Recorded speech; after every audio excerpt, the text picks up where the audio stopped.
One of the greatest opportunities that we can have to convey our message to someone is through public speaking. Now, through public speaking, when we're conveying this message, it's probably going to be to a larger crowd than, say, 3 to 4 friends. Now, the difference between being able to publicly speak well and being the guy that sits up there sweating his palms off and everything, that is one key element that I'm going to get into here in a little bit. Now, a lot of times we learn through many different forms of communication, especially some that we've learned in this class, that your body language, your hand gestures, and your posture are 3 very important things to consider when listening to someone. Sure, if someone's got their hands in their pockets or behind their backs, or they keep looking off or using their hands in a way that just doesn't make sense, they might seem less credible. They might not seem like they know what they're talking about. But that still isn't the one most important thing, in my opinion, which is confidence. The difference between someone like you and I and someone like a great professional speaker, maybe it's a president, maybe a CEO, an athlete, or a musician, it doesn't really matter.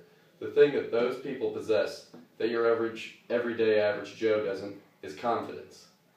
Myself personally, I took oral communication in high school as a dual credit class that was offered through the local community college, Maple Woods. One of the things that I always tried to make sure of was that I was confident in every speech that I gave.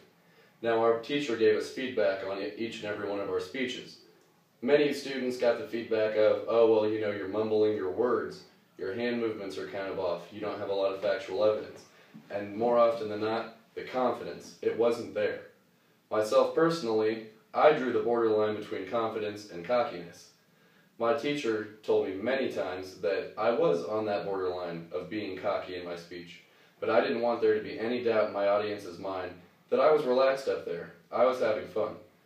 That's something that is very important to consider when you are speaking in public. The difference in confidence can make a difference in an interview or whenever you're giving a speech. Now, while confidence is important, there are so many other aspects to this. The confidence that you can gain from public speaking can also be used in your everyday life. I can guarantee that you will be more successful, you will be a much better listener and speaker if you use this confidence when conducting interviews or any type of public speaking. And the thing about confidence is, it really isn't what you say, it's how you say it. And that's why public speaking to me isn't just the opportunity to convey something, it's the ability to convey something. Now, the great public speakers, like I mentioned, whether it be a president or an athlete, they have that ability to speak well in front of crowds. They don't get scared and they don't get timid. And as I mentioned, they have plenty of confidence. So if I could pass on one bit of advice to someone else who's struggling with their public speaking, I would say go out there and be confident. Don't worry about what the audience is thinking. Just know that you know your material and you're ready to convey it to them.